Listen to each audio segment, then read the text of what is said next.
All right, fire away. It just seems like a rough night early on for you guys. I guess you were undermanned. You didn't have Tobias. You didn't have a lot of players. Just looked like a rough night. Yeah, it definitely was. Keith, you go through this sometimes. Both Pat, Bev, and Nico coming back off illness as well. Give them credit for going out there and trying to do what they can.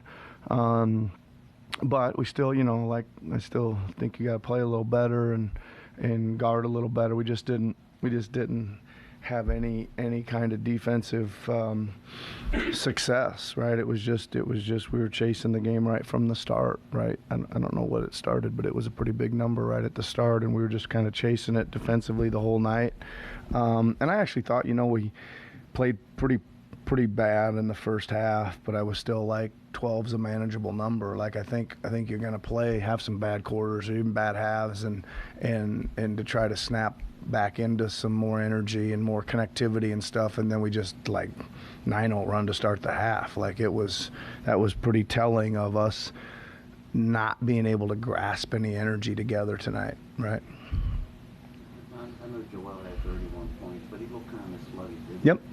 Was his knee bothering him, or is he dealing with an illness that's going around with the team? Not that I know of on either one of those, Keith. But I agree with you. He just was a little sluggish, but he wasn't the only one that looked sluggish, right? Don't be saying Joel looks sluggish, because you could go down a pretty good list there if you wanted to. Yep. Terry spoke yesterday about a potential benefit of this road trip being the different styles of play that every team on this trip has. Mm-hmm. Have you sort of turned the page and get ready for 4 different styles in the next 6 days? Well, yeah, I mean, I don't like really to look at them in totality. That is a good point. I think I even mentioned that yesterday, too. We're going to see a lot of different teams and a lot of different styles of play. I mean, the most important thing is that we can shake this one off us as quick as we can, get ready to dig in and play like we've been playing, right? I know these games happen and they sneak in there every now and then. They're not very much fun to watch or be a part of. But the challenge is can you snap back in and start locking in. You and your staff were super engaged in the fourth quarter when some guys don't really get extended runs or getting runs. How important can those minutes be for those guys and for you and your staff? Well, I think that the game just felt like we weren't gonna, with our normal rotation, like we were gonna, again, I keep talking about, find that energy or find a rhythm or any kind of momentum. So we go with those guys. I think we're down 20 to start the quarter, which isn't, it's not impossible, right? And get a whole bunch of guys in there, and we start pressing a little bit and just getting them flying around.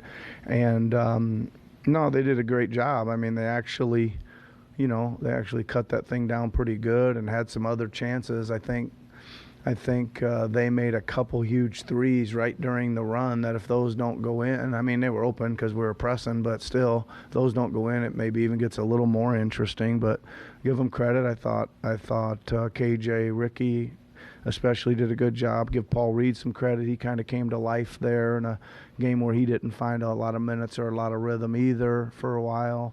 And I give Ferk some credit too for making a few plays there down the stretch with that group. Right, the only guy I wanted to get on track was Turk, and he didn't seem to be able to do it tonight. But again, you got to get their feet wet a little bit, and we know what kind of player he is. That's kind of his type of situation where you could go in there and maybe hit a couple, but maybe next time around for him. Another guy who got on track, it just seems like Pascal early on, did some damage. Yep. Took advantage of some matchups. Yep. Ended up getting a triple-double tonight. Yep.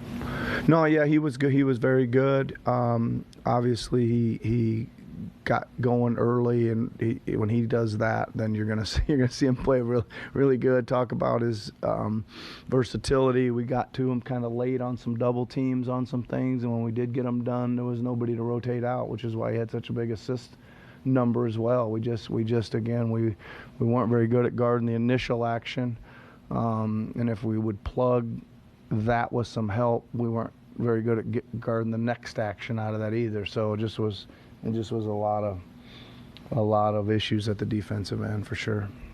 Thanks, Coach. All right, thanks everybody.